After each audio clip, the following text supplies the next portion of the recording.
Hello and good afternoon, Xbox Nation. Welcome to this week's bonus episode of the Xbox Factor podcast. I am your host, Mr. Boomstick XL. And listen, as you can see, the panel is rather small. We are waiting a few other gents to pop on in here. But you know what? There is literally so much fantastic Xbox news to talk about that I thought it would be really awesome to kind of hang out with this community and just talk Xbox. Because again, launch is 37 days away. We had an amazing RDX last night with Dealer Gaming and those fine gentlemen on the RDX panel. And of course, they even had the fantastic Aaron Greenberg show up for about 10 or 15 minutes and answer a bunch of questions. And Dealer, if you're listening, and I hope that you are, congratulations, 4,100 plus people in the live chat. That is not a record because they broke 5,000 during a couple of weeks ago. But my God, that is something else. And you know what? You know what that proves, folks? That proves that as Xbox gamers, we're all excited. We all want to tune in to some positive Xbox news, talk with one another. And of course, in order to have a show, well, you got to have a panel. And so far, we have two panel members that are not strangers to this community. So let's get into the introductions as the people file on in here. And hopefully, we can get Cotton McCast and Dreadpool to pop in momentarily. And so we'll start with Crispy Bomb. Now, Crispy, you are obviously a part of Breakfast with Boom each and every week, but you're also a part of the next podcast and, of course, Retro Renegade. So you yourself have been busy. Welcome to today's show. Oh, good afternoon, everybody. I am already fired up, ready to roll, and we got some stuff to talk about. It should be fun. Yeah, it's going to be a lot of fun, and as you can see by the thumbnail and the advertising for this show, there's a lot of questions that we're going to be asking, and it's going to be. I think we're going to have a tremendous amount of really good answers. Cannot wait to get into it with the chat. But next up, you know him as someone still surfing on a piece of pizza that is hard as a rock at this point, still looking for the perfect calzone. Our very good friend and voice of Four Guys with Quarters, the Italian Clowns. What's going on, brother? Hey, what's up, Boom? Happy to be here. It sounds like there's going to be a lot of exciting topics, and we got Crispy Bomb to bomb those topics out as well. Yeah, I mean, listen, folks, this is going to be a lot of fun because obviously there is a tremendous amount of Xbox news, but unfortunately, we're going to have to open up the show with a bit of, I guess you can call it, controversy. And a part of the bits and bytes section of the show, and again, these are smaller topics that we get into that don't necessarily take up a lot of time, but I think are worthy of a conversation. And it was brought to my attention by a very good friend of the show, and you know him as Nano Polymath. He is obviously a big fan of this channel. He is a big fan of Dealer Gaming. He's also a very popular community member because he's constantly putting out good information.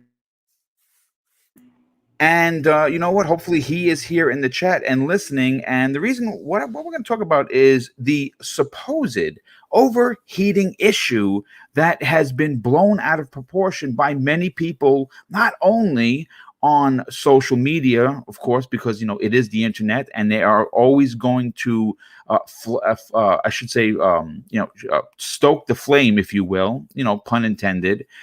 But of course, now with these consoles going to other people, influencers who have Twitch streams, and of course, influencers within tech and in the gaming industry, people are now getting their hands on it. So one particular one, and I bring Nano up because he actually had posted this, and I kind of want to bring it up. And here's the now Robert Serrano is the one that actually tweeted about this, and he is actually quoting Kevin Bogard, who apparently is a French Twitch streamer. And in the original tweet, which I believe has been taken down by Kevin Bogard, who I don't know who he is. I know that he is someone that is relatively popular, especially in France, and he does have a Twitch stream. He says this: the Series X is hot, like really hot. It doesn't make any noise, but damn, it's hot. The console is emitting heat like crazy, almost like a fireplace shaft. You can heat up your flat with it. Now, here's the thing. First of all, what I find to be hilarious about this is unless you are living in a flat that is 4x4 with one window, you're not heating up your apartment with this. I know the guy was being facetious, but what I also find to be hilarious is like any electronic part you buy for anything, let's just say your phone. Clowns was making a joke about it. Clowns, your phone was getting hot while you were watching a video. Did you throw it in the garbage or run for a fire extinguisher? I'm curious to get your opinion. But before I get your opinion on this, Clowns, I want to bring up the two other tweets because I guess he started to walk this back because of pressure or maybe because, I don't know, he was lying. But these are the next two tweets from Mr. Bogart. And now I'm talking about Terry Bogart from, of course, Fatal Fury. He says, to be clear, the Xbox Series X is hot at 45 Celsius, which is 120 degrees Fahrenheit, only after 4 hours of gameplay session, and it comes back to normal temperature on standby without any games in background in just 5 minutes to 7 Celsius, 44.6 degrees. That's cool. Various tests done on prototype of Series X. And then he continued to walk it back, and he says, fix, in capital letters. Xbox Series X decreases its temperature by 7 degrees, by 7 degrees Celsius and 44.6 Fahrenheit every 5 minutes at a time when it's in standby, and goes to 27 degrees Fahrenheit to 80 degrees it's 27 degrees Celsius and 80 degrees Fahrenheit as normal temperature idle. Now, Clowns, here's the thing. When you look at the Series X, it is basically a rig. And if anyone that knows anything about computers, rigs are notorious for getting hot. In fact, that is why they have fans, they have liquid cooling, they have all kinds of different ways to cool the rig so it doesn't overheat while you are playing a big taxing game like a Doom Eternal or a Halo or Gears of War or whatever. Do you find that this guy might have been just looking for followers or clicks or just trying to rebel rouse because he has nothing else better to do? What do you think his motivation was to insinuate that there's something going on here? Because the one thing that we've heard, Clowns, is to the touch, the console stays cool. Meaning the plastic, but like any working part or device or computer, inside is going to get hot, and Microsoft has created a way to vent that heat out through the top of it with the giant fan with all of those holes. Heat is going to come out of your console. I don't know why you'd put your hand there, but I think you got to be kind of a boob. What are your thoughts on this? Yeah, Boom, I think he's just reaching. I think he's reaching for clicks, and I think when he said this, he's trying to reach on the fear of the red ring of death. So it's all fear. It's fear-mongering, and fear-mongering and clickbaiting does well for clicks and views and getting friends on Twitter. And then you create this whole troll army of people that know nothing, don't even know the truth. In my PC, my CPU can get as hot as 80 degrees Celsius. So I put a new, cooler on it. Mm-hmm. But yeah, it was getting as hot as 80 degrees Celsius. Did I open up my PC case and stick my hand on it and go, wow, I can feel it's getting hot, guys? No, I don't do that. I'll tell you, I put my phone in Florida, your phone in the car. If you're driving around in the car, sometimes your phone can get really hot and it feels really hot on the back. But is it like, wow, this is devastating? I better go on Twitter and create a whole bunch of trolls against Samsung because the back of my phone gets hot. No, it's just ridiculous. Electronics are going to get hot. They cause heat. The heat expels itself if it's vented properly. And I have no worries and no fears of the Xbox Series S or X because the way the ventilation is in these systems, it's going to be just fine. This guy is just trying to reach for something to look cool in the moment, but when it comes out, he's going to look like a fool. Yeah, no, I absolutely agree. First of all, let's welcome to the program Cotton McCass. What's going on, Cotton? How you feeling, brother? Great, man. Thanks for letting me jump on in here. Sorry I was a little bit late. No, that's okay, dude. Listen, welcome to the program. We're doing the bits and bytes section. We're talking about the over exaggerated heat situation, and we'll come to you in a minute. But Crispy, look, one of the other instances that people are talking about, and again, like for instance, Rich Review Tech USA. Now, I like Rich. He's a funny dude. He obviously loves making content, and he can be at times a finger pointy, but I do watch his stuff. And he did a video that just went up about and on the thumbnail was actually quite funny, where it's a hot dog being roasted over the Series X, and he brings up a particular video that was done by the Giant Beastcast. Now that's the second podcast for Giant Bomb. And and I don't know the guy's name, and I have not watched both of these programs in a very, very, very long time since starting my own channel. I don't really watch anything from mainstream media. I watch other people's content because I want to support others. I don't want to support the IGNs and the Beastcasts and stuff like that, because they don't support us. So of course I'm going to support the content creation community that I'm a part of, and I think more need to do that, to be honest. But during the Giant Beastcast, which I believe is their other show, and I'm not sure if that's Thursday or Friday, they took out the 1 terabyte memory card from the back of the console. Now, listen, I am no rocket scientist. So you can even dare say I may not be the sharpest tool in the shed, and I won't even argue with you. But what I do know is common sense. And when you have a part inside of a working device like the Series X, and you take it out and you put it in your hand, it's probably going to be hot because the card is made of metal. Again, really should be common sense. So they were talking about it. Wow, this is uncomfortably warm in my hand. I mean, listen, I understand that, and I'm not even suggesting that there was some sort of a plot to ruin Microsoft, because quite frankly, they have hit on all switches. I just find it funny that there seems to always be a narrative against Xbox, and I want you to touch on this, because we were talking prior to going live, and you're laughing. We were having a bit of a real hoot before we went live, but there is a running narrative that seems to be like and I guess maybe it's sells papers or clicks or magazines or whatever you want to do, but no matter what Microsoft seems to do, they always seem to get the shit. Pardon my French. I mean, think about this for a second, Crispy. People have had the Series X in their possession, if you go by today's date, at least for over 2 weeks. That is 6 to 7 weeks before the console goes live for sale.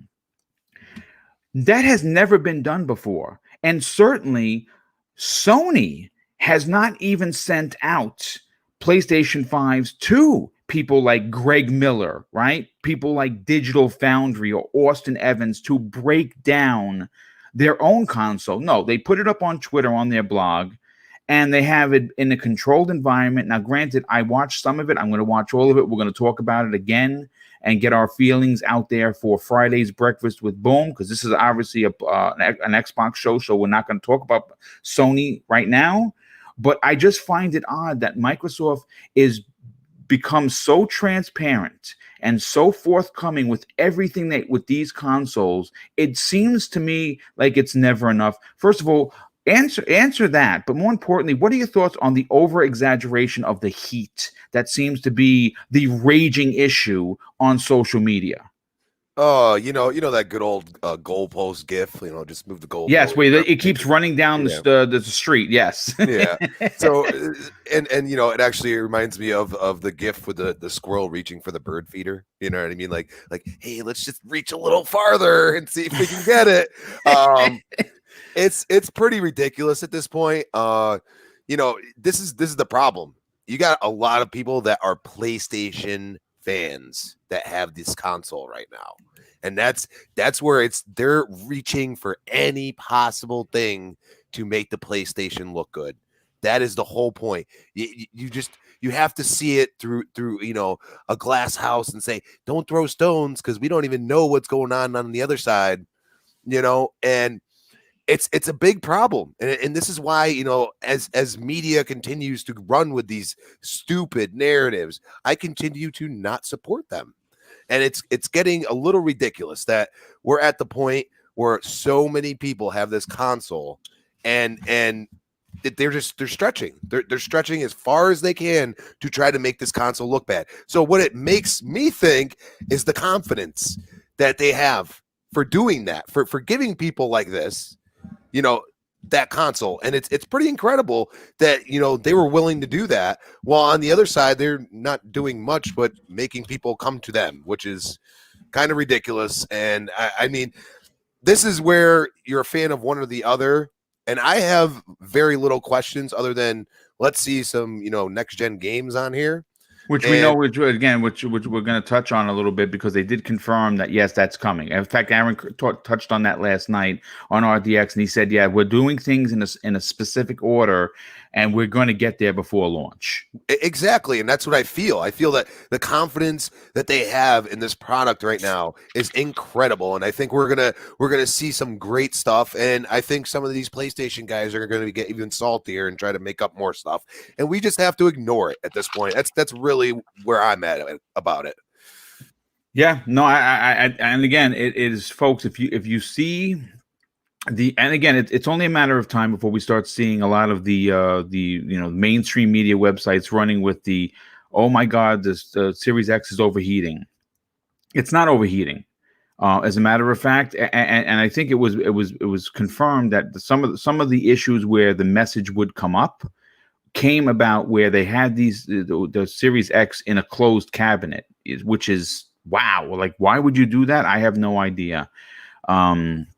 But again, not certainly not the biggest topic of the day, but it was one I thought it was worthy of a conversation, simply because we've seen it starting to get debunked, and I wanted to be a part of that process. I think that if you are on the fence, and I don't know why you would be at this point, I mean, there's just so much differences between the PlayStation 5 and the Series X, and it's not just the power, it's everything, and it is the better console, it is the better value, it is the better everything. I just wanted to be a part of the conversation when we talked about debunking nonsense. But real quick, I have to shout out a couple of people that dropped some super chats in here. And the first one of the day comes to from our very good friend and very generous friend, Bounty Broom. He drops a super sticker for $2. Thank you so much for that, brother. We also have another super sticker that comes in from 9 Lives 210 for $2. Thank you for your generosity. But more importantly, brother, thank you for being here. And Bounty Boom drops another outstanding $5 super chat and says, there was a breakdown this morning. Wow, this looks big. Yeah, you know what? Again, we're going to get into how big that PlayStation 5 really is. I mean, folks, I'll say this. My current TV stand is nice. Holds a PlayStation 4 Pro perfectly. Holds my TV. I actually had to go out and buy a new piece of furniture because it's just not going to fit the PlayStation 5 and the Xbox. I have no problem putting it where it is. It's just the PlayStation 5 is a monster. I mean, like, literally a monster. But you know what? Let's get Cotton McCastin here. Cotton, I know obviously you took a look at the show notes, and this is a little bit different because we're talking about the hot topic of the day. What are your thoughts on some of these narratives that seem to constantly pop up against Xbox, but more specifically the heat thing? Obviously, they're not catching fire. Heat is coming out of the vents on the top. That is what it's supposed to do. Basically, the machine is pushing the heat out. And if you put your hand there, you're probably going to feel some warm air. But again, I think that happens to electronics all over the place. Doesn't matter whether it's the Series X, the PS5, or your cell phone, your Nintendo Switch, or whatever. What are your thoughts on the heat issue that people seem to be running with? Sounds like science to me. I mean, if it's coming out of the exhaust vent, I don't know. I just briefly saw this last night whenever I tried to tune into RDX Live, and then I saw D's video go up with his thumbnail there with saying there was a heating problem, and that's about all I saw because I haven't really been on Twitter too much, but as of the past couple days. But I mean, it's always something. It's always something that people are starting to run with. The narrative is always flipped onto Xbox.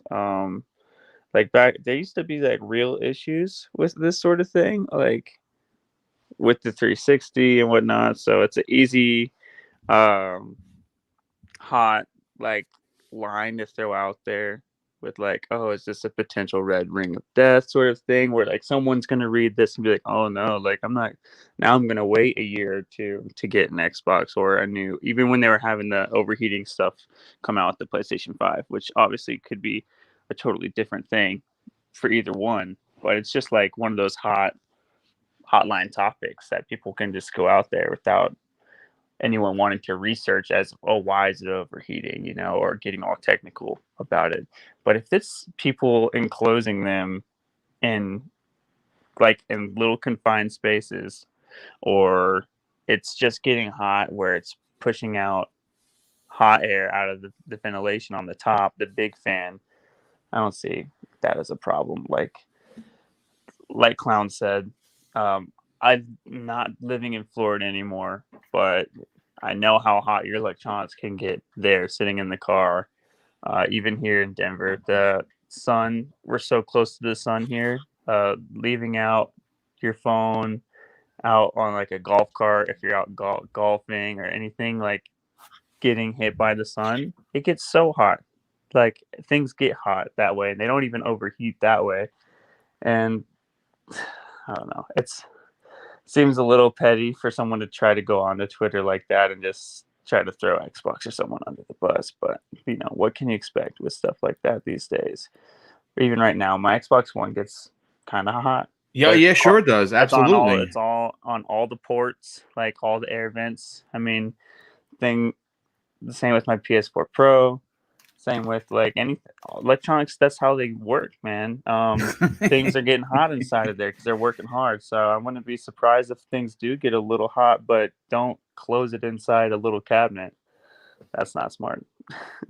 Yeah, no, there's no doubt about that. And obviously, you put it behind your TV. If you don't have the room on top of your TV stand, just stick it behind your TV because it's going to work just fine. But you definitely want that vent being clear. Me personally, I'm probably going to have it standing up. I think it looks cool standing up. Personally, I like the green tint in the vent. I think that it is. Look. Let's be real here, folks. When we get these consoles, we're going to be enamored by what they look like, how small or how big they are. But they're going to go somewhere, and you're probably never going to be really looking at your console. So you know what I'm saying? Like no one really looks at it. You want to play games, and you hit the power button on your controller. Your console starts up. You jump into a game, and that's it. But you know what? Let's move on to the next bites and bits before we get into the meat and potatoes of course, this particular show. Now, listen. Obviously, Aaron Greenberg was on RDX last night. Of course, again, Microsoft doing things that no one else is doing. Their executives coming on to people's podcasts are incredible. I mean, that was pretty epic. But you know what? We have some information from Aaron, who confirmed that the Xbox Series X and S pre-orders shattered records within seconds, unlike the Xbox One X, which took over a week to sell out pre-orders. And this is what he had to say. All of our retailers digitally told us that we broke every record for like everything within seconds. Now he talked about this during and again, this is the man we're talking about, not so much the records, but we're talking about the man for a second. Now Greenberg brought this up during the Game Pink live stream, which is an event which raised money for National Breast Cancer Foundation in an effort to aid women and families affected by breast cancer, and raised over $30,000. Wow. And that again, you don't see the executives from Sony or Nintendo doing this. In fact, you hardly see anybody doing this, but you see Microsoft doing it. But he continued with He says this, and many of these retailers struggle just to keep their websites up. Like any pre-order they've ever done before for any product ever sold before. And his Twitter response was this: "We're very humbled by the record-breaking demand for the Series X and S. Huge thanks to everyone for the excitement. If you weren't successful today, be sure to sign up with retailers for updates and expect more consoles to be available on November 10th." And I have to harken back to RDX last night, because it was one of the questions that one of the panel members asked Aaron regarding what was going to happen if you didn't get one. And apparently he answered. And he said to the effect, and I don't have the exact quote, that that retailers are not selling through their stock. They're not pre-ordering through their stock. They want a lot of consoles available the day the console launches on November 10th. So they're going to have stock. And Aaron actually said that it's going to be up to the retailers if they want to start pre-orders again, because they obviously know what stock they're going to have and I think that's great. I'll put it this way. I'm pretty sure that if you want a Series S or you want a Series X and you are online that day, you're probably going to get one. Now, if you're just going to stroll in off the street at 3:30 in the afternoon thinking that it's going to be sitting on the shelf, that is where I think you're going to be mistaken. And I think that Microsoft knows how many consoles they're going to have made. I think they're going to be prepared. I think again, if you want one, you're probably going to get one. But I'll start with Clowns on this. Clowns, when you hear Microsoft, when you hear obviously Aaron Greenberg talking about shattering records, the one thing about Aaron is that he loves numbers. They love numbers at Microsoft. And to know that this console has sold out its initial pre-order stock, which which from what we understand, a very hefty amount, is saying that maybe, just maybe, the Xbox brand is a brand that people are starting to get excited for. And obviously, it doesn't hurt that the day before pre-orders, suspiciously enough, they announced the purchase of Bethesda, which of course I believe could have been, if someone was on the fence. Oh, I don't know if I want a PlayStation, a Series X or a Series S now. They bought Bethesda. I'll buy one. I got a lot of messages from people that said exactly that. What are your thoughts on the shattered records, Clowns? Well, I got to say this. I think that they're doing a lot better than they were in the past with selling these things. It seems to be a huge improvement and a huge boost in the footprint for Xbox, I would imagine, that more and more people are becoming accepting of the brand rather than leaning towards the competitor like it seemed like this whole last generation. The only thing that I think is iffy is we still really don't know the numbers of how many initial pre-orders that each retailer got, so we don't know like how many they actually sold out of.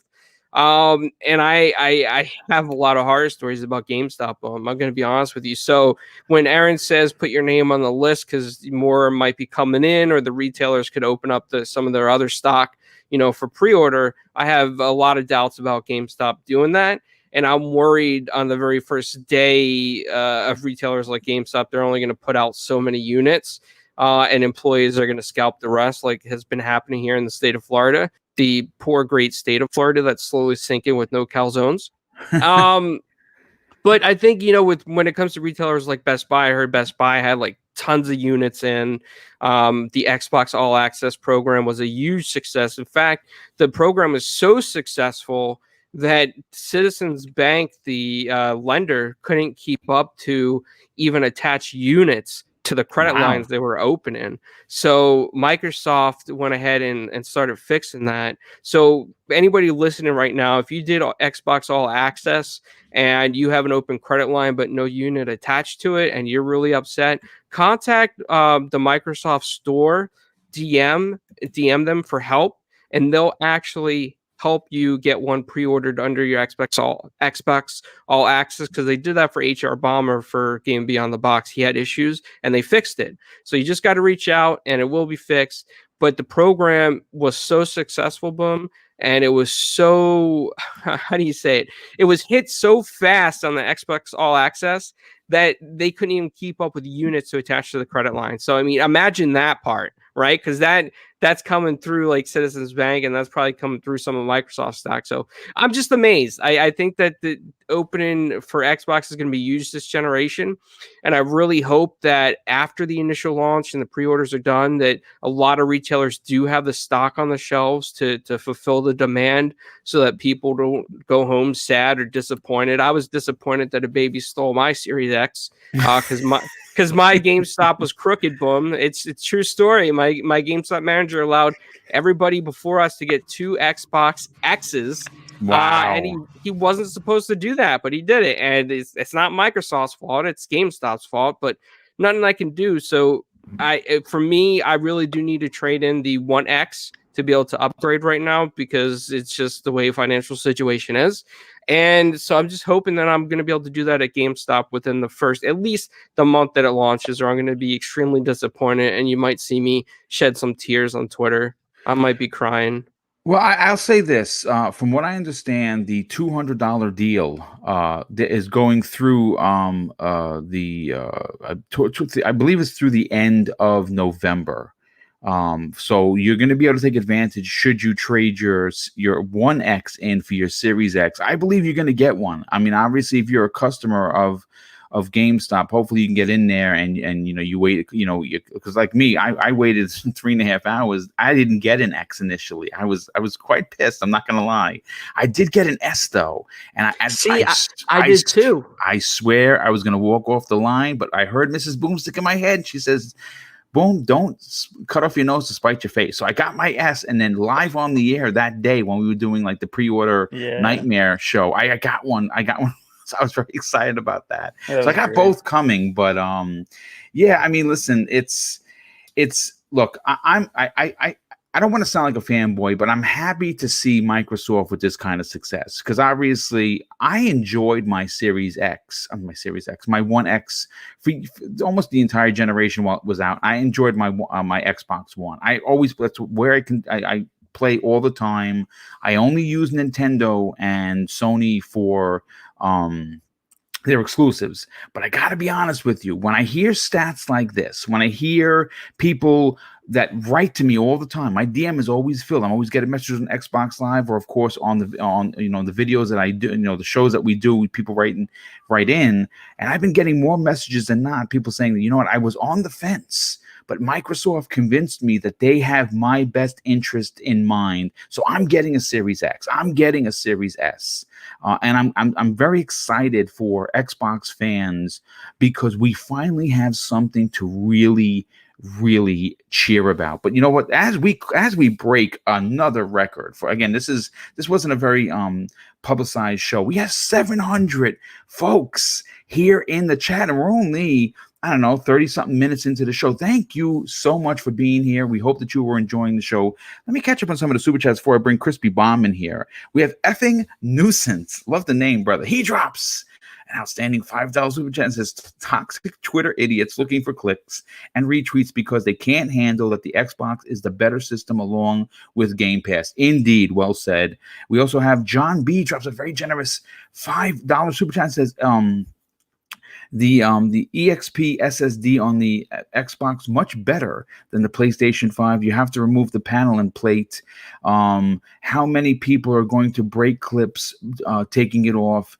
It's not hot swappable. Yeah, listen, I gotta be honest with you, man. I am gonna be a little worried about trying to open that PS5 rather than just putting in a memory card. But I'm probably gonna upgrade my memory, because it's only 642 or 644 gigs after the OS.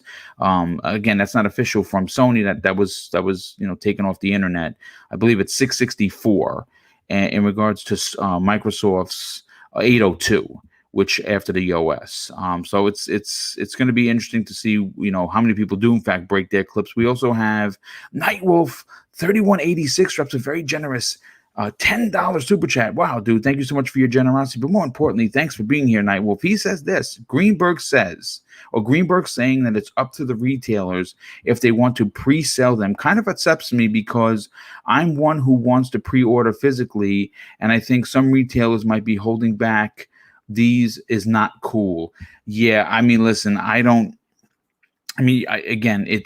is up to the retailers. I don't think Microsoft could or would want to Gestapo them into saying you have to pre-order them. I think what they want is people to come into their store and, of course, buy the console along with a memory card or game or whatever. So I guess it's going to be, I put it to this way. If you really want one, and I know that you do, Nightwolf, you're probably going to have to get online unless they open up another round. Like maybe GameStop says, yeah, we're taking pre-orders this day for this amount, and they still have stock for November 10th. Nightwolf drops another outstanding super chat for $2 as clowns. I just moved to Florida, and I will cry with you.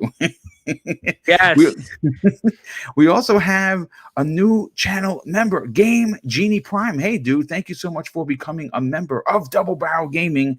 It is greatly appreciated. But you know what? Let's get Crispy Bomb in on the conversation. Now, Crispy, look, there are a lot of things to get excited about with Xbox, right? I mean, obviously, they have the power. They also have the price. They have beaten Sony on both of those aspects. But of course, they beat them on value as well because of Xbox Game Pass. So is it a surprise to hear Aaron Greenberg touting that not only did they break pre-order records for Xbox in its history, but within seconds? What are your thoughts on this, dude?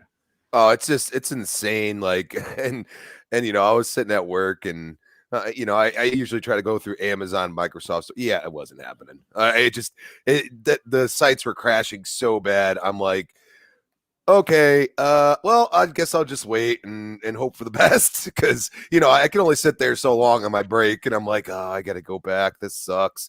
And I even have a GameStop in the same plaza and there's like a line of like 30 people. And I'm like, yeah, well, I have a half an hour and it's not happening. So, I'm fine because I have a 1X and, I feel like, the ability to play these old games and the new ones on your current console is pretty cool. This is not something I've experienced in long time because, usually those generations, the games are few and far between that are released on the older consoles. Like EA will keep releasing for a while, and like certain games they'll do it, but for the most part, the new games are stuck on the new console. So this is cool. I think Series X and S, we saw a lot of small numbers. I think that's because of the All Access program, and Yeah. I also think because you have to realize that these retailers, okay, they're surviving by the seat of their pants at this point, and they want people to come into the store.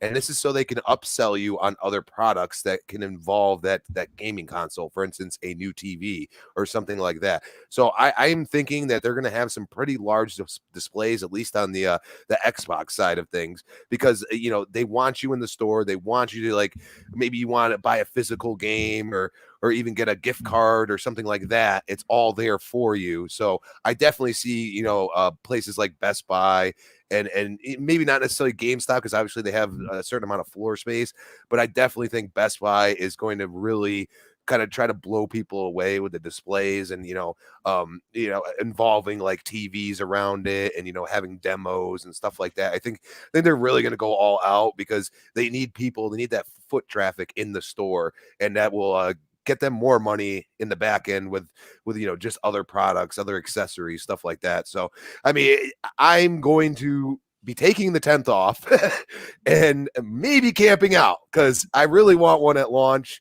I don't know if I'm going to go to that extreme, but I'm more and more getting the feels of wanting it really bad. So I might just, go there at 4:00 in the morning because I have a Best Buy near me. I have a couple GameStops. I think I'm just going to hit Best Buy and hope for the best because, I think they're going to have a lot of allocation there. But like I said, All Access, I think, was a big deal. And I think, that's why we saw such small numbers because they were saving them for the All Access program. And clearly it was successful. So it's just looking up, and I'm glad to see Xbox doing the right things. So, Yeah. Chris, real quick question for Crispy Bomb over there. So, Crispy, you want to come fly to Florida and wait with me at GameStop at like maybe we'll go 3 o'clock in the morning so the baby doesn't steal the Series X from me? You're still on about that, baby. But it's too hot, and I've been to Florida once. I'm never going back. Just telling you, because it's Damn. way too hot there. When you jump in a pool and it feels like bathwater, I'm good with that, bro. Like, I like my New England summers here because I jump into a lake or something and it's nice and cold. Gives you that, oh God, it's cold. Yes, like that. Yeah, I need that in my life. Yeah, I mean, look, I'll say this. I have a feeling that Microsoft is going to do their damnedest to have more consoles than people could potentially buy. I believe that they're working real hard to get as many out. I think they're going to sell out no matter where. I don't think there's going to be anything left. I don't know if there's going to be some for Black Friday, which is really only a couple of weeks after the launch. And is there going to be any for Christmas? I honestly could not really tell you, but I'm happy to say that they understand the fever pitch that has come to Xbox and its brand, and people are excited. People that were normally not excited to move into the next generation are now excited because Microsoft is giving so much back to its consumers, but also the promise of Sony not beating them on power and price has come true because Microsoft has done both. They've beat Sony on power. And by the way, it's not just like a bit of a few percentage. It's upwards of 30%, and that's confirmed by Digital Foundry. And we're going to be talking about that tomorrow with the crew from the Xbox Factor podcast. As you can see in the title, that has been confirmed. Digital Foundry 30% delta in regards to power, PS5 versus Xbox Series X. And you know what's crazy? We're both paying $500 for the same console, but you're getting a much weaker console in the PlayStation 5. And, I just cannot wait for the side-by-side previews when Digital Foundry gets their hands on both consoles and they can go toe-to-toe, because that is obviously the end-all when it comes to with tech and tech breakdowns. But you know what? Let's get a Cotton. When you hear Aaron Greenberg coming up, and he's doing these interviews and he talks about records being shattered in seconds. And then he comes on last night and he talks about allocations and how they are going to have plenty of systems available at launch. What are your thoughts on these? The fact that people are starting to get really excited about the brand. Yeah, I think they should. It is exciting. I thought it was huge news when he came out and said that. It's still surreal to me that all these websites were crashing.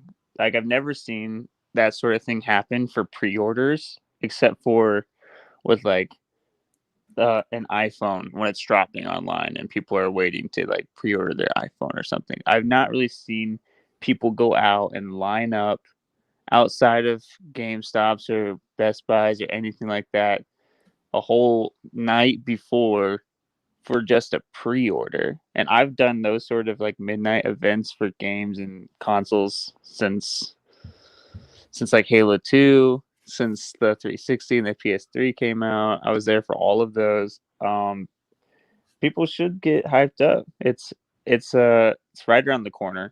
And yeah, don't be surprised. For sure, retailers are going to have like some extra in stock ones, like consoles and units, like you'd expect them to the day of the launch. How fast they go and how many they get is the question. But yeah, I mean, I would 100% expect that if you didn't get a pre-order at somewhere like GameStop, like you did, Clowns, because of a baby, which is the most terrible story I'd ever heard. Actually, Dreadpool, shout out to him, he told me about it and I was like mind blown. I think my jaw dropped. I was like, no way, that's what happened. I couldn't believe that was allowed to happen. A baby held a spot for somebody who wasn't there. Yeah, I know. And that baby ordered 2 X's. That's so unreal to me. It's uncool. But if you're like planning to go to GameStop specifically, right? Because you're going to trade in your eggs. I would not. Yeah, they're definitely. I feel like they'll have like at least a few extra there. Even when I went back in the day to GameStop for a 360, or if like when specifically like when Modern Warfare 2 was selling out and I was out there waiting in line, like I was first in line, so it wasn't a problem for me. But they would always come out and be like, oh, so we have like, they'll give out the stickers of the numbers and be like, you're this place in line and we have this many like expected to be in here tonight type of thing. And we have like an extra 20, which that's a lot for like a game coming out like that. But I know the allocation was pretty low, which is also another like, that's a good point that you guys brought up before about how they could have been so low so they could try to accommodate with pre-orders for the Xbox All Access. That makes a lot of sense, and that retailers could have more at the night of like launch or the launch window weekend type of scenario, because a lot more people are going to be out there the night they know that these consoles are coming out than the night of pre-orders are about to go live. You know, that's just how it is. That's how the hype works. And I wouldn't be surprised. You get there early, you know, you take off work. If you're going to go to GameStop, that's going to be a lot of the first place that people check when they realize that that's the day. So you want to be there and wait in line. I feel like doing it in person is the most for sure way to get one. If anyone was not able to get a pre-order, try to make a day of it. Go meet some people. It's a lot of fun to go to events like that, and try to secure a spot close to the front, because the closer you are, the more likely you can get one. And most people who are in the front are probably going to be diehard people with pre-orders, and they'll probably have a few extra ones. People should be hyped up though. It's right around the corner. Time is moving fast. Yeah, it's crazy how quickly it's going to be here. I mean, think about this. We're already a week into October. It seems like you just blink your eyes and you're there. I am so ready for these new consoles. I can't begin to tell you. I cannot wait to get into not only the new games and that's the other thing that I cannot wait. Aaron Greenberg said it last night again on RDX that their reveal of their launch lineup is coming soon, and he said it is the biggest launch lineup for an Xbox console in its history. That's saying something, man. I mean, I don't know what surprises or if they even have any surprises up their sleeves, but it seems like it's going to be a big deal, and I am super stoked for that. But let's move into the next topic, and this one obviously is one of the big ones for the day. I hear an echo on someone says somebody got maybe a phone going or something. I hear a bit of an echo. I know it's not coming off of my mic, but let's move on to the next bigger topic. Now, look, in the title of the show, you might be thinking that this is a show all about Xbox Game Pass and backwards compatibility and how it may have already won the generation for Team Xbox, though it's going to be a much deeper conversation. In fact, I will be bringing Sony's Jim Dancing Shoes Ryan into the conversation and quoting him on several facts that I believe have led Sony down a very dark path moving into the next generation. And again, I'm not saying that Sony's dead, by not even remotely close. But I think that their ideology, if they want to stay competitive, must change. I don't think the next God of War, and as much as I'm excited for every one of their first-party games, their games take 4 and 5 years to come out. And they don't have anything really ready to go like a God of War, even though I believe they said next year. I think that's going to be delayed. Horizon, Forbidden West, I cannot wait for. I don't know when that's coming. And a lot of their bigger titles, they take 4 and 5 years. It may be a while after these titles are released. It's going to be a bit of a drought. But you know what? I want to talk about backwards compatibility for a second, and as the opening salvo for the main topics of today's show. And, as we speak, game journalists, content creators / influencers have the Xbox Series X. And as of today's count, they are able to play well over 700 titles that take advantage of the SSD's faster loading time, as well as the brute force power of the console when talking backwards compatibility. And that was confirmed by Jez Corden, who happened to jump on the Iron Lords podcast on Sunday. If you missed that episode, get over there to the Iron Lords and sub those dudes. Those are my brothers. And they run an amazing show each and every Sunday. And yeah, Jez confirmed that, yeah, the press has over 700 backward compatible games that they can play. And a lot of them are starting to, to take screenshots and do videos. And we've seen lots of them. We've seen Austin Evans. We've seen Digital Foundry, Stallion, who he is, a big famous Xbox dude for his gamer score. He's done some Red Dead Redemption 2 videos. A lot of people are starting to bring out what this console can do. But some of the stellar load speeds are not only game changing, and that's a pun totally intended. But I've been hearing, and I believe people on the panel as well as the chat have been hearing that some journalists are saying I can't go back to playing on a PS4 Pro or Xbox One because they're spoiled by how quickly games are loading, but also how they're playing on the Series X. And obviously, at one point, backwards compatibility was looked upon as a crutch for many people who talked about, the Xbox doesn't have any games in there, and who wants to play old games. And obviously, look, I'll say this. If you are someone like me, like I have 1,000 Xbox games, right? 1,000 of them, and most of them are digital. If I couldn't play these games on my next console, needed to keep my Series X, my Xbox One X, I should say, plugged in right alongside my Series X, that'd be kind of crummy. I love the fact that Microsoft understands that generations matter, that your purchases matter. And, again, the way the digital sales have skyrocketed, it's awesome to know that, and I think it's safe to say that everyone here has ridiculous backlogs. I know mine is as tall as I am, and I'm 6 feet. You know what I'm saying? So it's nice to know that if you missed out on a game, let's say, for instance, you missed out on Doom Eternal, you're going to be able to play that game on your Series X in Xbox Game Pass for the price of free. And I mean, obviously you pay your monthly $15, but you know what I mean. And we have confirmation that game loads in 5 seconds on the Series X. That is crazy.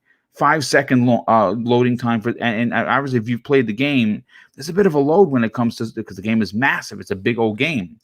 But besides that particular one, 2019 Game of the Year, Sekiro Shadows Die Twice, without any developer work, I should say, moved from 37 frames per second to a locked 60 FPS. And not only that, it looks gorgeous running on the Series X. And mind you, this is just through the brute force backwards compatibility engine of the Series X. And I cannot wait. Like, I want to go play Titanfall 2. I want to play, it's like I never beat Red Dead Redemption 2. The load times are just egregious. Well, now I'm probably going to beat it because I can play that game and it looks absolutely amazing. But you know what? I want to bring Sony's PlayStation 5 into the conversation regarding backwards compatibility. And obviously there really isn't much to discuss. And here's a quote from Jim Ryan, which is why I believe that there is so many issues, or at least unanswered issues with the PlayStation 5 and their backwards compatibility. He said they would have thousands of titles. He says this: thousands of titles have been tested of the PlayStation 5, and the overwhelming majority run fine, which I don't like that statement, with the console's back BC program, with only 1% that is unplayable at present. Now, obviously, I pulled the above quote from the Washington Post in an interview that he did on September 16th, right after the PlayStation 5 showcase. And since then, it's been kind of all downhill for Sony. But one of the big questions is, how many games will be available for backwards compatibility at launch? How many of those games are going to receive some sort of advancement with the hardware? Are we getting any faster loading times? Are we getting better FPS? Are we getting better graphics? I don't know, because Sony is not talking. But you know what? But my question to the panel, and of course I want to ask the chat this as we close in on nearly 800 people here, which is absolutely amazing. With Microsoft having over 600 360 games, right? I believe it's about 60 or 70 of the OG Xbox games and thousands of Xbox One games that are all going to be available at launch. Now, Jason Ronald has confirmed that they expect all of these games, thousands with an S, to be available at launch when you bring home your Series X or S, giving you the ability to bring all of your purchases forward with you. That is as consumer friendly as you can possibly get.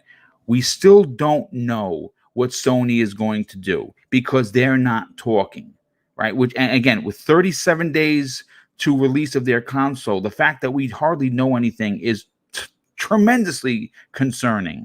But I'll start with Clowns. Do you think that this is a major or minor advantage for Microsoft going into the next generation, allowing thousands of games to be playable on their new hardware, where Sony is still not talking about whether or not it's going to be 15 games, 100 games, or 300 games? I've always been a big fan of backwards compatibility. I think that this is a huge thing for Microsoft going into next generation. They're carrying previous generations with them, ready to go at launch. So there's so many titles from the 360 days that I have not played yet that are backwards compatible, that I could just pop in the Series X and go and play them.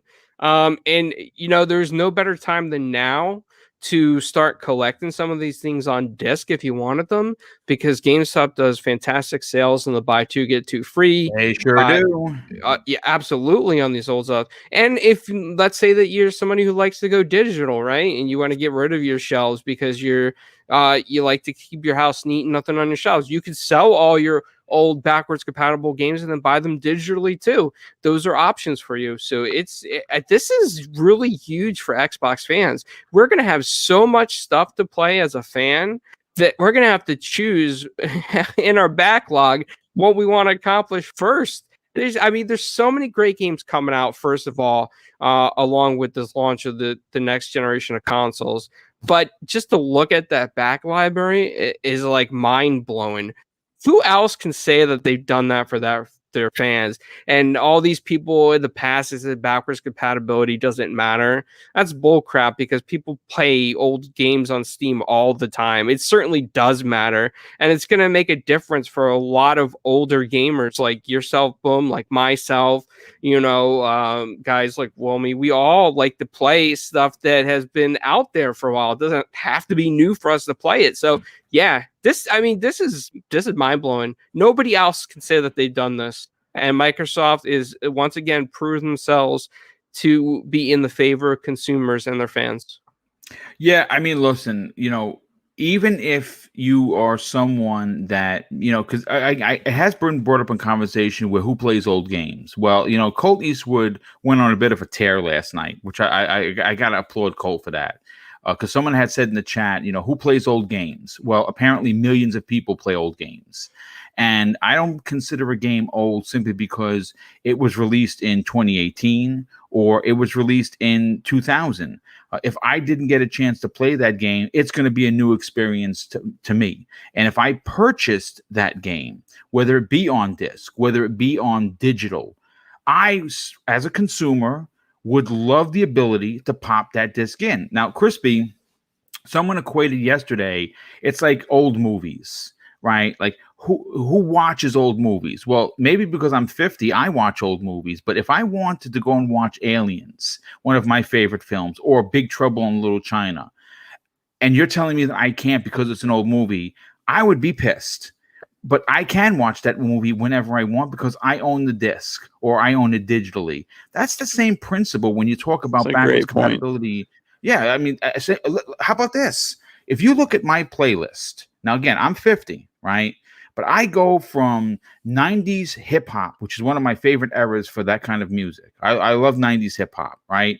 But I was also an 80s kid, so of course I like hair metal. But I also grew up with the Beatles and Led Zeppelin because my mom was a bit of a hippie, right? So I have a playlist that has everyone from James Brown to Metallica. And I can listen to those songs anytime I want. And guess what? They're old as hell. But the fact that I own them and I can put on, or I can go to YouTube, I can go to my playlist, press play and clean my house or play games or do whatever the hell I'm going to do listening to this music, I can do that. I have the ability to do that.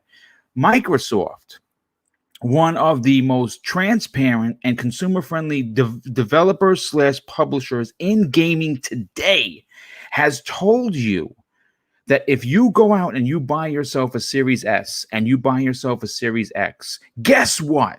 All of your collection comes forward with you. Oh, and PS, by the way, Crispy, your controllers and everything else that you bought already will come forward. I mean, my God, talk about consumer friendly, but let's get back to backwards compatibility for a second. You have a tremendous backlog. So do I. I think, again, I'll say it again. I think everybody in the chat, 800 folks here, have backward huge digital libraries potentially of games that they haven't played. Maybe they want to see what Resident Evil 7 looks like on the Series X.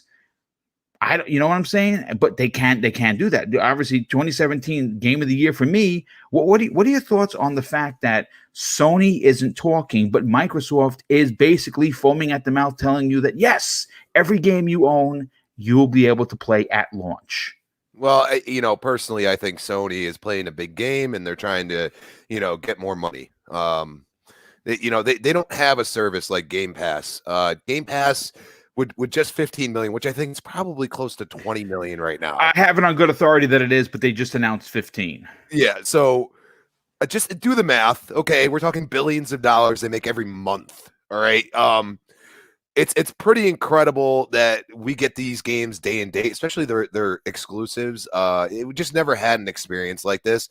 And this is all, I mean, literally you could see Phil with his little roadmap saying, okay, if we make back compat a real thing, we can use this down the road. Now, Microsoft has invested a lot in the back-end software to use machine learning and artificial intelligence. And there's actually an auto HDR feature for just about every single game. That's even, we're going back to OG Xbox and 360 games that are getting HDR automatically put on them. I watched Jeff Grubb's video. He's very into it. It's doing about 1,000 nits. I have no clue what that means, but apparently it's good. And he looked extremely impressed. You know what I'm saying? And I feel like we're going to see more and more of this. People are just going to be enamored at the fact that they go play these older titles and they look incredibly better. They run better.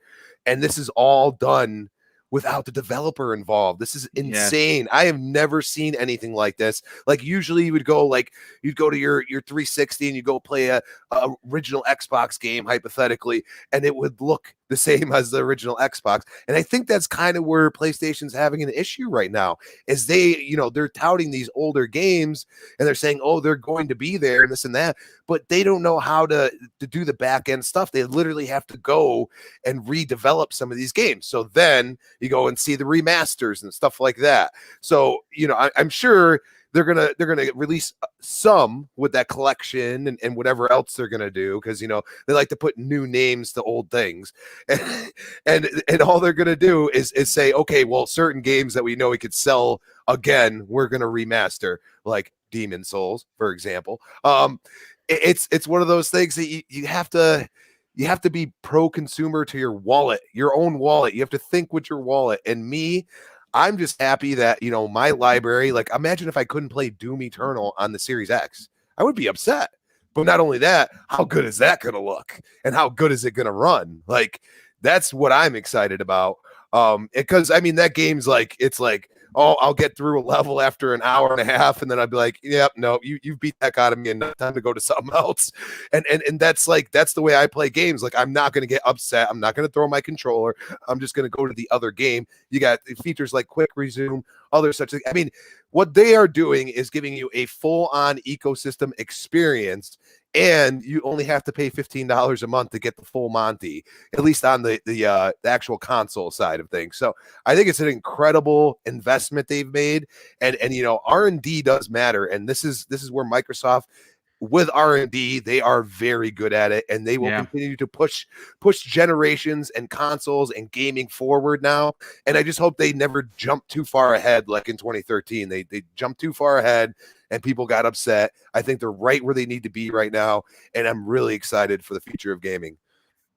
Yeah, no, absolutely. Real quick, before we get to Cotton McCass, we have a couple of super chats that popped in here. Let me just catch up on some of these. I have a very good friend who is a developer, OPS, by the way. Kirby Louise drops a very generous and outrageous $10 super chat. And he says this: if you have an HDR screen,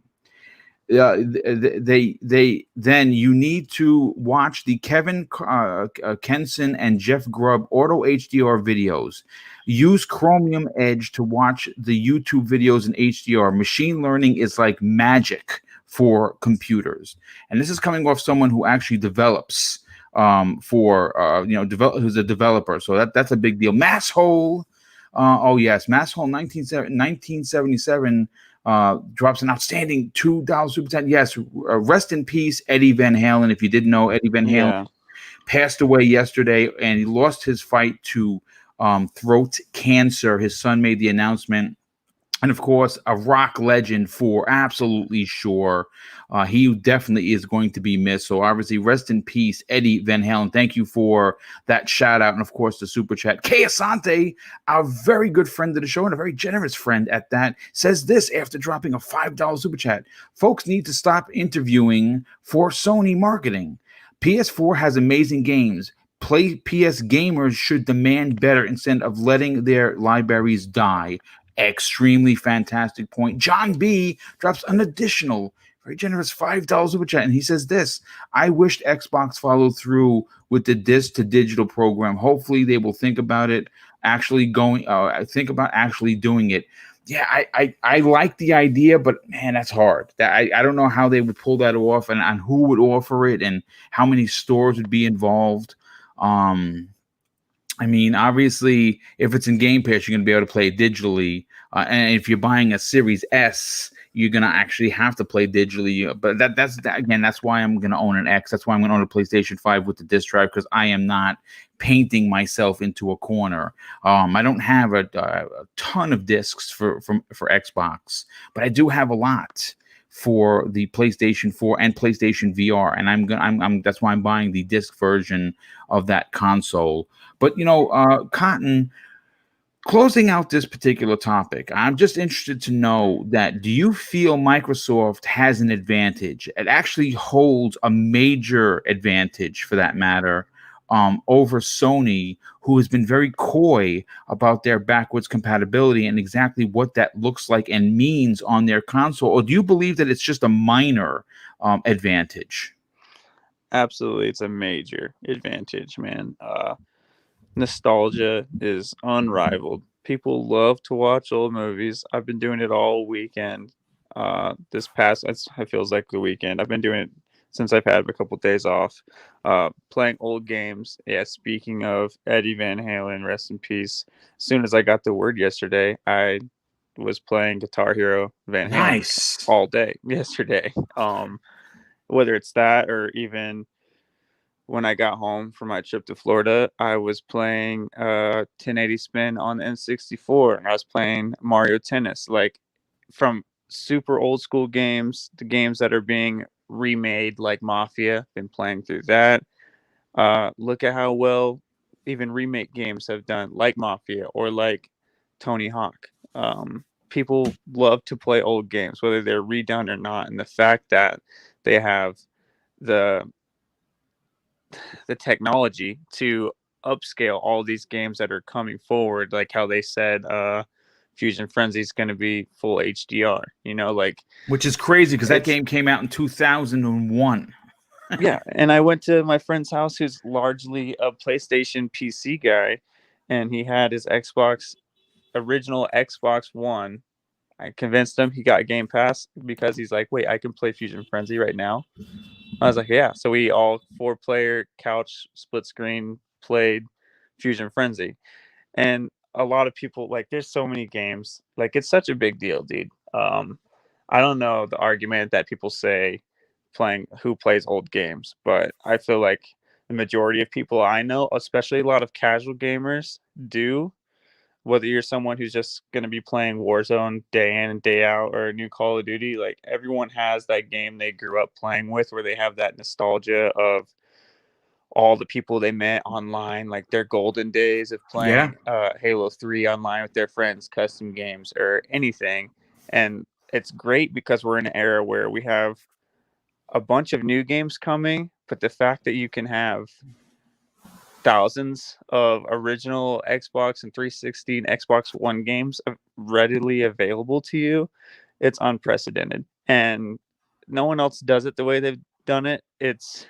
They haven't changed their note or their song. Even whenever the 360 came out, I was playing Halo 2 on my 360 like for months because Halo 3 didn't come out forever, and I was playing with people. So back compat is part of their mission that they've been doing, and it's only been getting better. And I don't know how people could think that it's something you could dismiss so easily, for a simple fact that nostalgia is huge in whatever medium that it is, whether it's in movies, music, gaming, anything, you know. I don't know how people would take that lightly, but even the fact that, so they have been adding back compat games for a while to the Xbox One. Like, there's games that are on, for instance, like Jedi Knight Academy is on the Xbox One, but they have like Jedi Outcast and some of these other old Star Wars games are available on the PS4 and stuff right now through like like a back compat sort of digital system they have. And I wish they were on the Xbox right now, but I know that they're just building up a massive library right now to drop a bunch more games. So don't be surprised when you see way more games coming to the back compat digital screen for the Xbox store whenever the series systems launch. I'm looking forward to seeing all the different ones they have added on there, because it's a huge library right now, but there's a lot of games that people wish they could just jump right into.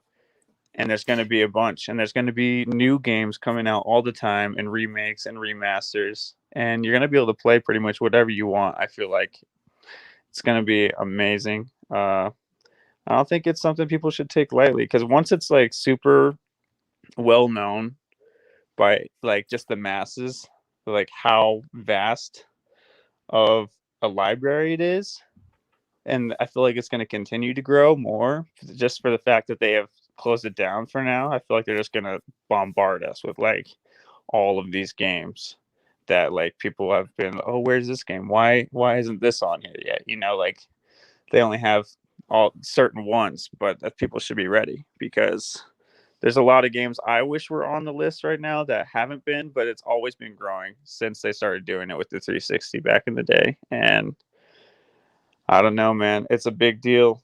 Like you said, it'd be cool for whoever dropped that super chat about the disc to digital thing. I think that's a lot tougher than it sounds like. Just there's a lot of games out there, and there's a lot of things you got to go through just to get some of them back compat. But I think they're working on that behind the scenes. And whether it's they're all dropped into Game Pass, or you have to spend $10 or whatever it is, I wouldn't be surprised if most of it's just in Game Pass, to be honest. Yeah, no, I mean, listen, they are doing work. I know Jason Ronald had actually talked about that going back a couple of months ago as to why the back compat team had stopped adding games. And that's because they were working on testing all of the games that were currently available to be available at launch for the Series X. And quite frankly, again, you're getting thousands of games again with an S. Listen, here's a great example. And again, I keep bringing up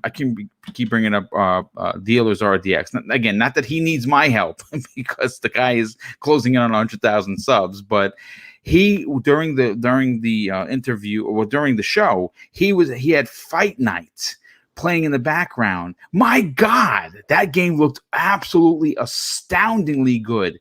And we don't have any boxing games. EA has not made one in years, but you can play that game on your Series X right now. But you cannot play that game on the PlayStation 4 or the Pro for that matter. Again, small, it may be small to some people, but the fact that we don't have an official boxing game in years, and you can still play this one that looks really well done. In fact, it looked like a current gen game. That's saying something. That just goes to show you the value.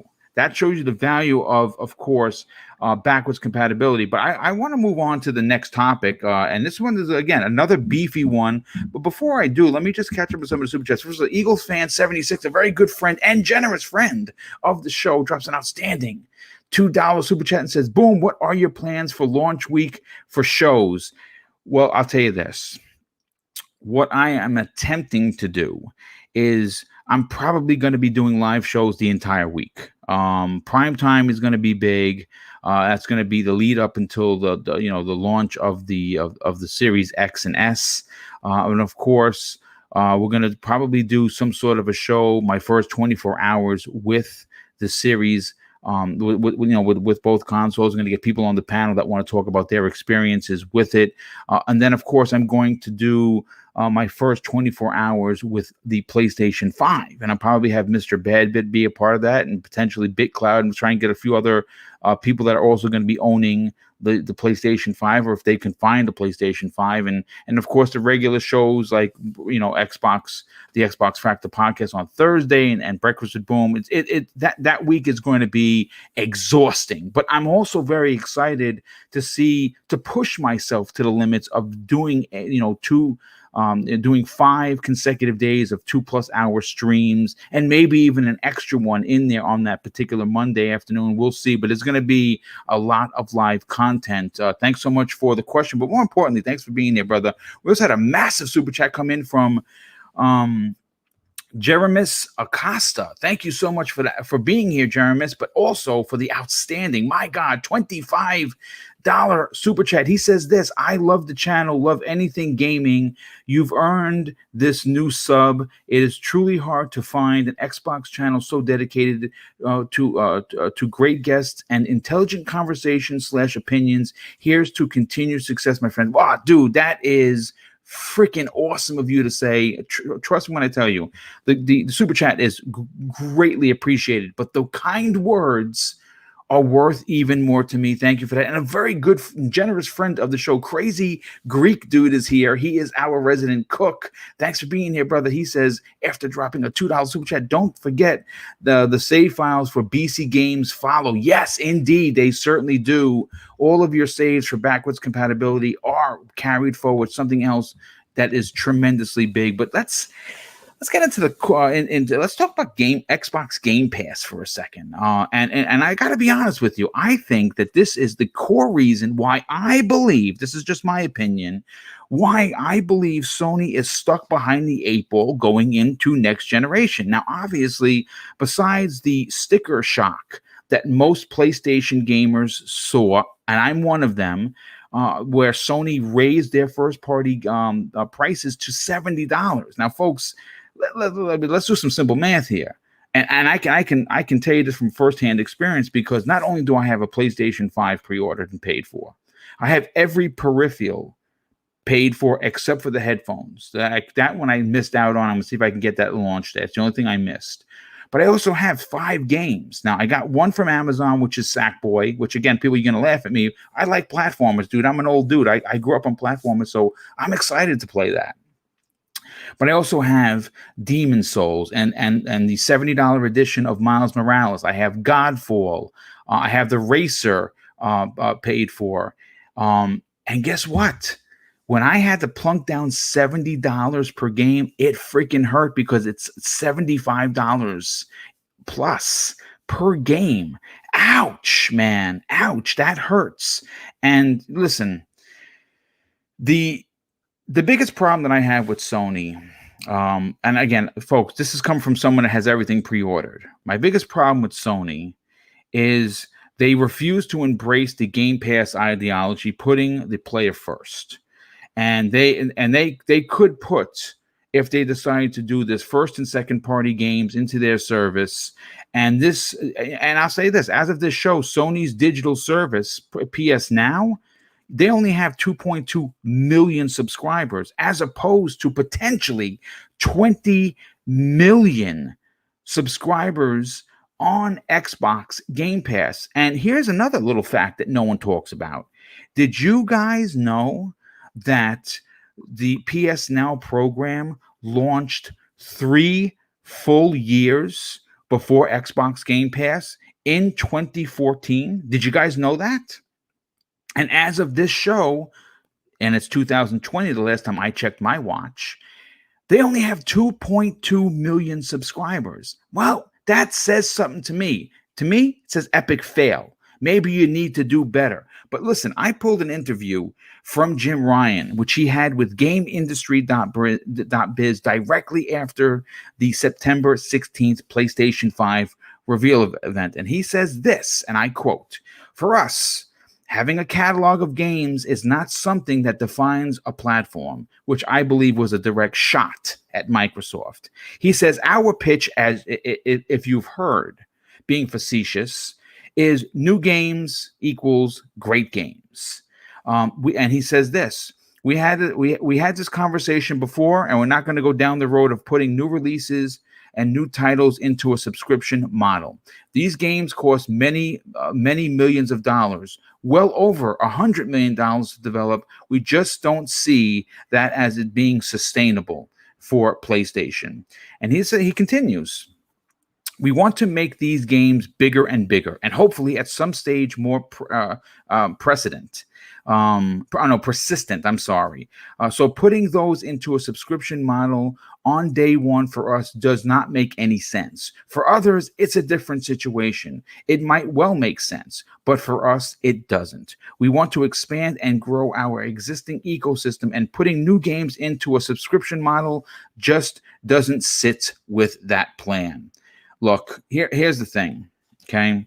And I said this before and I'll say it again. My biggest criticism is I feel that Sony is living in the past. I think that the fact that they are charging, I mean, if you look at what Sony is doing, they're charging for their first party games $70.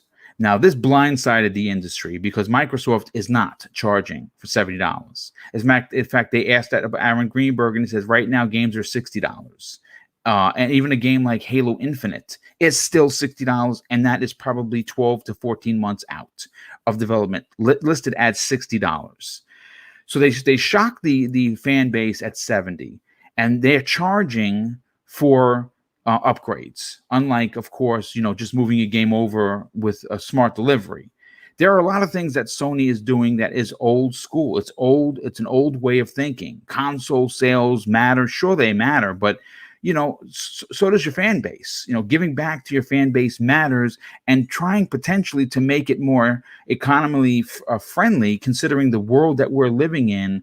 Man, they could have held off that $70 price point. They really could have, but more importantly, they probably should have, simply because COVID is a thing. It's real, and it has affected millions and millions of people, not just in this country, but throughout the world, and it's coming back in a big way. So finances are going to be even more difficult. So I think they kind of kicked us in our balls, in my opinion, not keeping it at 60 and raising it $10 additional.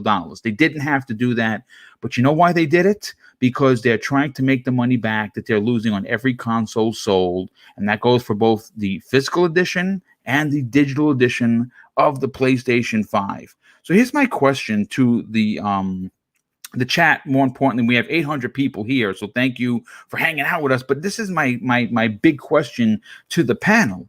You know,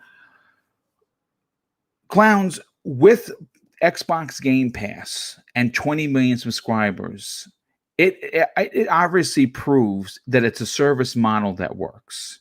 And if you look at what Microsoft has in there currently, 200 plus games, first and second party games day and date, third party games coming. They're working on that. You know, you're going to see Yakuza, Like a Dragon drop in there. There's rumors, and again, this is a rumor, folks, that Dirt 5 is going to be in there. Even potentially Assassin's Creed Valhalla might be in there. Again, they're just rumors, but the fact that they might be in there for your $15 a month, and on top of that, you're getting Project X Cloud, you're getting Xbox Live, you're getting 200 plus games. And on top of that, the day the console launches, you're getting EA Play, which is an additional 60 plus titles. And we're starting to hear, and I talked about this on Prime Time on Monday, that Jedi Fallen Order may be in there day and date with advances and with single player content.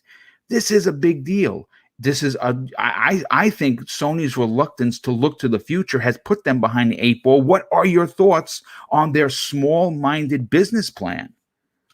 Well, I got to say this, first of all. I think that Game Pass is a huge thing. I've always been behind Game Pass. Back, I think, in late 2013 on Four Guys with Quarters, early 2014, I predicted that we were going to see services like this, and it had to happen based on the way that the industry wanted DRM and make it consumer friendly. So I'm going to say this. Game Pass is a huge advantage for people. It saves people money. I'm tired of hearing the excuse of people saying, oh, well, you're just renting games. You don't actually own them. No, you don't actually own any games anyway. You only have the license to play them, including discs. So you don't actually own the content on it. We're only licensing the right to play games as it is. So for $15 a month, you get all these games. You don't have to worry about trading them in for credit when you beat them. You can move on to the next one. There's stuff constantly coming in, constantly going out. If you decide you want to play the game longer before it leaves, you can buy it at a discount. You can buy DLC at a discount. You're going to get these EA games coming in there that will probably eventually, some of them, be $70 next generation. I mean, publishers are moving that way, right? But now we can play them in Game Pass for $15 a month. And you get, and by the way, clowns, you save 10% on those EA DLCs and games. On top of that. And a lot of us got in at the dollar deal and stocked on it for a few years. So, I mean, it's a no-brainer. Game Pass is really the best in the business. If Sony wants PS Now to be like it, they just don't know how to make it like it. And if Sony wants to stay in the game and compete with Amazon, they want to compete with Microsoft, they're going to have to make PS Now like Game Pass for it to be usually successful. Amazon's heading that way as well, with $5.99 a month jumping in for the beta. But there's something I really want to say in Game Pass that a lot of people don't talk about. The only side that you ever hear is that Game Pass is not good for developers. It's not good for publishers. They're losing money. Microsoft, they're losing money hand over fist. All that is a lie. Let me tell you why. I interviewed AJ Grant Scrutton, CEO of Delilah Studios, who developed Battletoads for Rare. And we got to talking about Game Pass, and he knows a lot of indie studios across the industry, right? He even mentioned rave of Rosendale Mike from No More Robots, the Descenders game. And we were talking for a while, and basically the way that Microsoft, Xbox approach these Game Pass deals is very beneficial, right? Because you get ID at Xbox. If you're an indie publisher, ID at Xbox will help fund and develop your game. So now you're an indie publisher, you got a little financial backing from Microsoft. This is great. You get your game published. You don't have to worry about that AAA budget. You don't have to worry about all that pressure that AAAs would put you under. Microsoft is helping out through ID at Xbox. Great. You're an indie publisher, perfect for your studio, maybe 5, 10 employees, 20 employees, whatever you got going. You get your game out there. Now you say, okay, I have an indie game. I developed it. It's an ID at Xbox. but I'm just worried it's not going to get the exposure because the indie market's oversaturated. You see all these indie games on Steam, you see all these indie games across Nintendo, all these other platforms. How are you going to get yours to stand out? Well, this is where Game Pass comes in, because Game Pass, you can come to Game Pass, or Game Pass will come to you if you're ID at Xbox, and they're like, hey guys, do you want to stick your game in our program? Absolutely, we do. You know why we want to stick it in your program? So that way we can get exposure on the Xbox ecosystem across PC, across the phone, across the tablets, across the console generations. We want that exposure. So, okay, now journalists are going to tell you, well, you know what? You're going to lose money on sales because people are just running your game and you're not going to make any profits on sales. Absolute lie, because here's what happens. Microsoft has clauses in their contracts, and for each publisher and developer, I'm sure it's different because there's NDAs with this that goes along with it, but generally speaking, there are clauses that will cover your game for any potential lost sales. So you got the upfront money from ID at Xbox. You got your game in Game Pass for the exposure. You're getting paid up front for it to go into Game Pass. Now, you don't even have to worry about lost sales because there's a clause somewhere in your contract where Microsoft is going to cover you for any potential lost sales while people are playing it in Game Pass. Then on top of that, minus the Game Pass discount, you keep the profit of what you sell. So if your game sells while it's in Game Pass, you keep that profit as well. Why would you not want to be in Game Pass? Absolutely blows my mind that these journalists flip this crap around, don't even get the truth from the publishers and developers because they want to tout, oh, all hail Sony's PS Now, all hail, Nintendo's online services. No, Game Pass is great for everybody. And you know what? Microsoft is not losing money. They are a multi-trillion-dollar company. They just bought ZeniMax for $7.5 billion.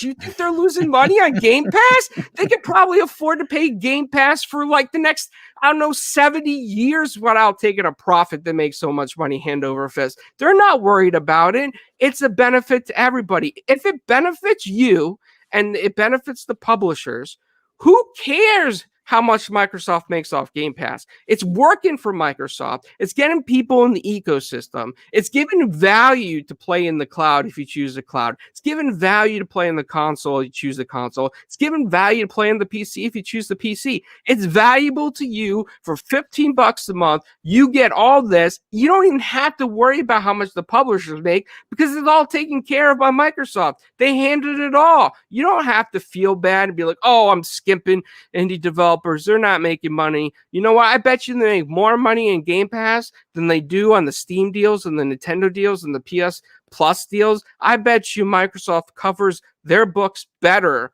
and helps these indies better because you've seen what it's done for Descenders. Sales boosted on that game. Yeah. This is the truth, my friends.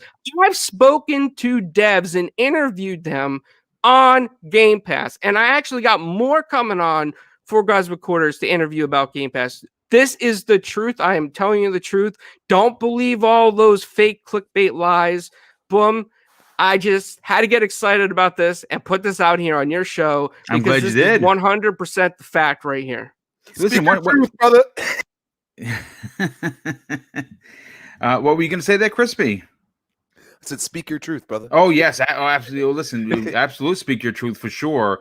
But Crispy, before we get to you on this, because I know that you have a lot to say about this, I just want to ask Clowns a questions. We have a good friend of the show, Nuisance, drops an outstanding $5 super chat, but he asks a question, and because you are a PC quote-unquote guy, I'd like to pose this to you, Clowns. He says, could one of you intelligent gentlemen please explain the difference between running hot and overheating in regard, and I think he's obviously referring to one of the first topics that we did about the Series X running hot as opposed to overheating and shutting down. Well, overheating would be like where the heat can't escape properly. So for like in a PC, right? I'll give you an example. If I overclock my graphics card and overclock my CPU, but I don't have a proper cooler in there or air fan to vent it and the heat doesn't escape, it's going to overheat and then it should know to shut down because it gets too hot. And with when we're looking at the consoles like the Series X and the Series S, I'm sure that Microsoft already thought about these fail safes in place. And they like the way the heat vents in the Series X looks perfect to me. I don't see any issue. Now, I'm not saying go get a beach towel at Walmart for 99 cents and throw it on top of it. That's a terrible idea. And that is one way to overheat something. So as long as you have an open space for your electronics and that it can breathe, you're going to be perfectly fine. It's when you stuff stuff on them or you put it in really, really, really tight cabinets, like we did back in days of the NES entertainment system or the Super NES when they could handle it. I mean, the systems today can't handle that kind of space for the heat that needs to escape, and it just heats up the surrounding area, causing it to get even hotter, and so the hot air doesn't blow out properly. But you just need an open space or enough of an open space, and you're going to be perfectly fine. All that crap about, oh my God, it's so hot. It's a bunch of baloney. That guy probably sticking towels on top of it from Dollar Tree right now. Okay, well, thank you for the clarification, brother. Super appreciate that. We had another super chat come in from Henry Nice. Thank you for being here, Henry. Super appreciate the generosity. And of course, you hanging out with us today. He drops an outstanding $5 super chat. Says, how will Sony be able to compete with the new Xbox console included subscription service when they get so much of your money?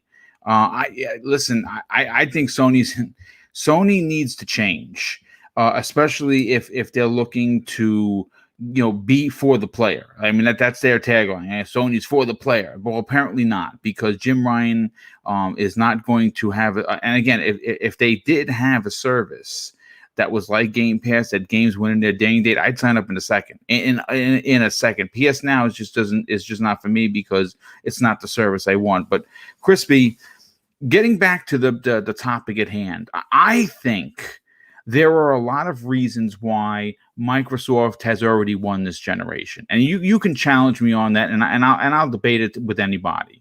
Would you look at what Microsoft has done for their community and for their consoles versus what Sony has done? It's basically apples and bananas, not even remotely close.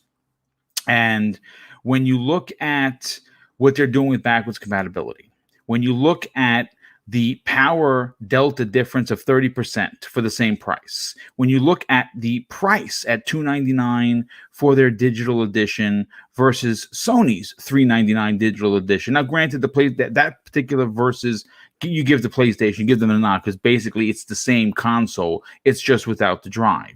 So it is a bit more powerful.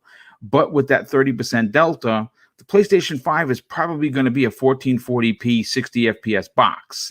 Well, you know what? The Xbox Series S could run games at 1440p upwards of 120 FPS. So again, it's gonna be a breakdown that I cannot wait to see Digital Foundry do.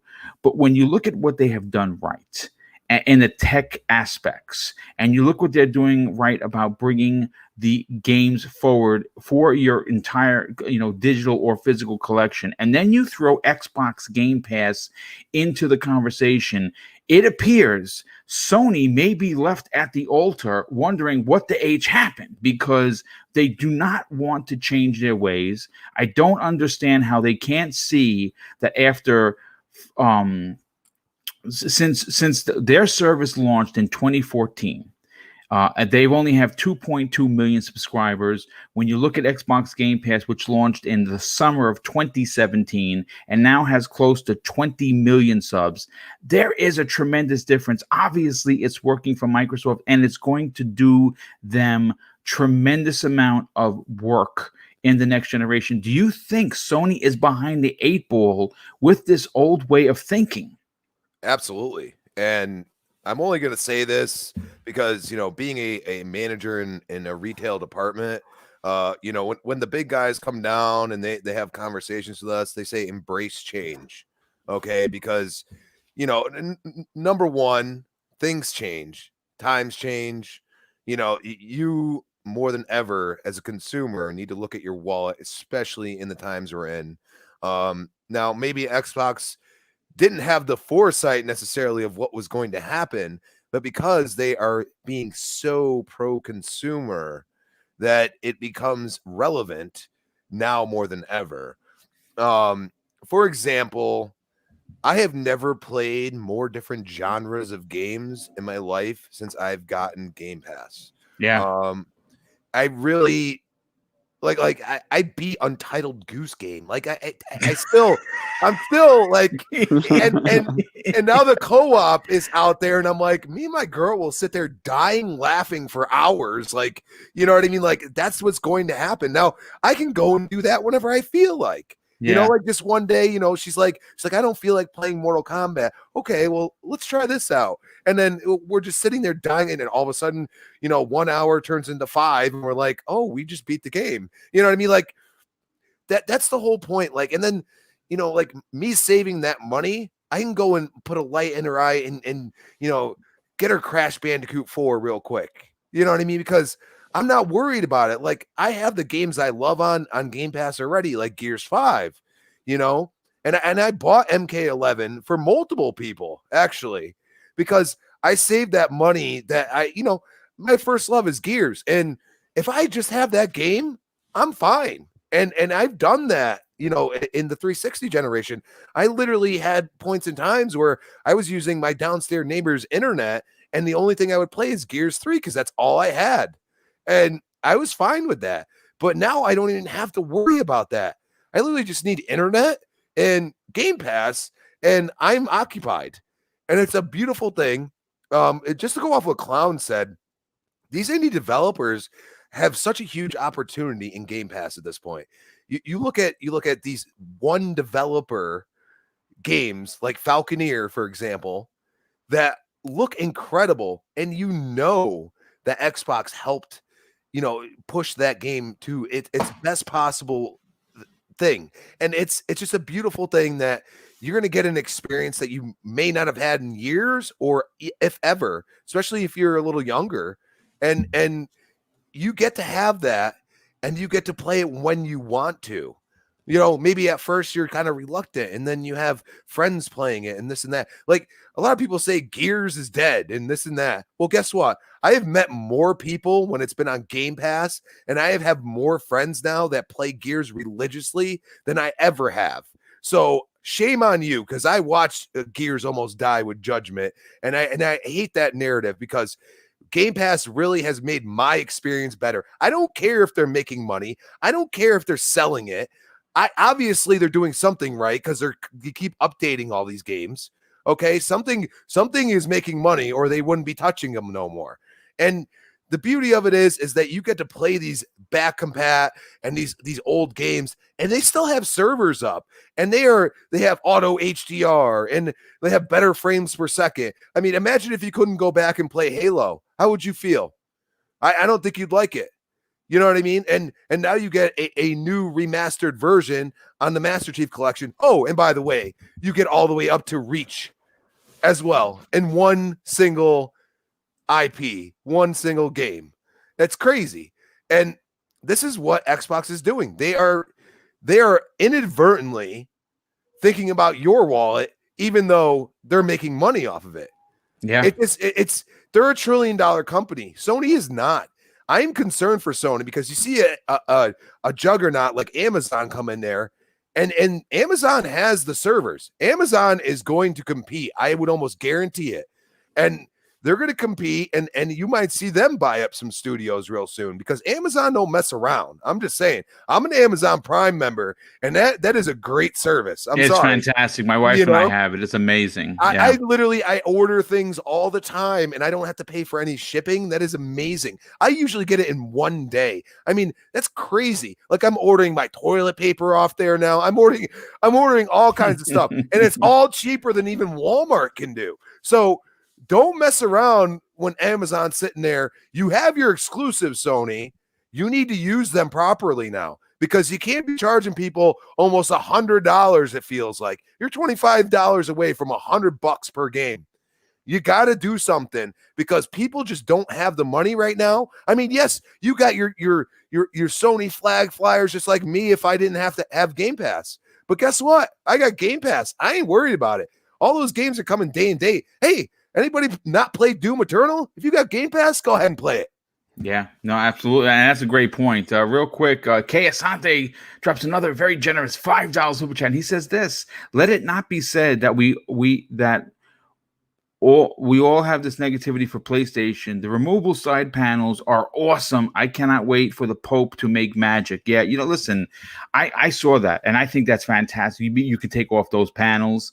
I think there's going to be a lot of people changing the colors because a lot of people don't like the white. I actually like the white, to be honest. I actually prefer the white controller with the highlights that it has. But I'm going to probably buy another one if they have custom controls, or even one that's going to be in black, because I'd rather have both than just one.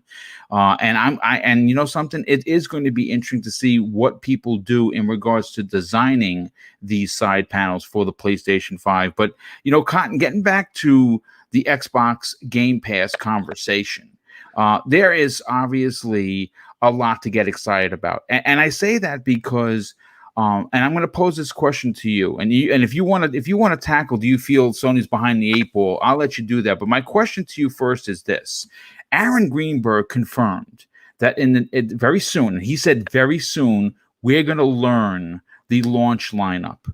Now, what's important about that is what he said following that statement. It is the largest launch lineup in Xbox's history. So that tells me that there's going to be a lot of games in there.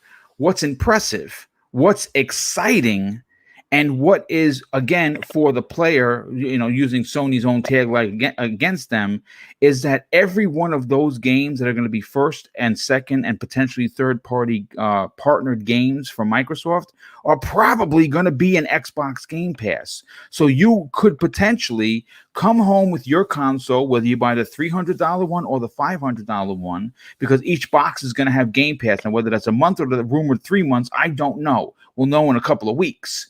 But you could come home to over a dozen new games to play, which include Gears Tactics, Falconeer, The Medium, The Ascent, potentially 12 Minutes, and the one with the little fox. I always forget that the ones like Zelda. I mean, my God, there's going to be so much for you to play, and it's not going to cost you anything to enjoy these new games. That is the advantage that Microsoft has. And I know some people are going back and forth with each other. Listen, if you think that the PlayStation 5 is going to sell more consoles this generation, I am here to tell you, you are sadly straight up wrong. Why? Because of a $400 and $500 price point. That's why people look for value. The casual markets, 85% of the market, casuals, 85 million consoles in the PlayStation 4 were bought by casuals.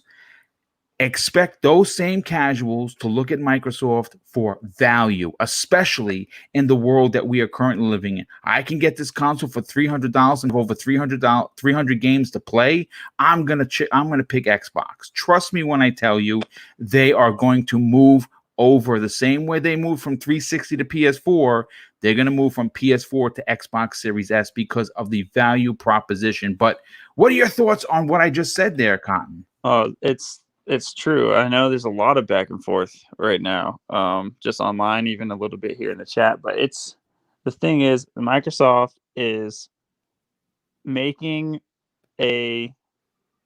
such a valuable proposition to where there's no reason at all to buy any other platform other than if you're buying it for an exclusive, and that's it. And the more, because I have a lot of friends who play games, most people do, and I have a lot of friends who are casual gamers they're enthusiasts, but they're more or less casuals because everyone's pretty busy. But being in the know and knowing, like, I've let them know that Miles Morales, Horizon Forbidden West, all of these exclusive games, which they're exclusive to PlayStation, they're coming to the PlayStation 4. So, like, how long until we start seeing completely exclusive games to the PlayStation 5? I know Demon's Souls is supposedly supposed to go to PC, and then there was that whole debacle where it said to other consoles at a later date, sort of thing. The value is unreal with Game Pass alone, and the fact that Xbox has always been the king of throwing in subscription cards with purchases, whether it was back in the day when you bought Crimson Skies and you got a 3-month free Xbox Live card. Like, what kind of time were we living in back then? I don't even know. Then it goes all the way down to they were tossing out 48-hour trial cards. And now you have free 1-month cards for Game Pass. If it's going to be 1 or 3 months for Game Pass Ultimate, which is a whole other monster, the fact that people want to upgrade already and then putting them right into this ecosystem where it can become a situation where it's like, oh yeah, I'll start a trial and subscribe to whether it's like EA Access when I would do it just so I could play Battlefront, like 10-hour trial before it came out or whatever, right? Like, people, whether you're forgetting you're subscribed or not, people are going to want to be subscribed to Game Pass just because as soon as you see all those games disappear, it's like, yeah, like Crispy said, like you can spend hours playing like Goat Simulator, any other game that just pops up on there, and it's built so it presents itself to you in such a way that it's like any model subscription service. As far as when new titles, when indie titles are added, major titles are added, it's right there. It's in your face. It's people, all my friends who are subscribed, they go and they look at Game Pass all the time. Like, what's new on Game Pass? And then if you're on Twitter, if you're anywhere online, they give out the updates. Like, this is what's coming. This is what's leaving. It's on the app.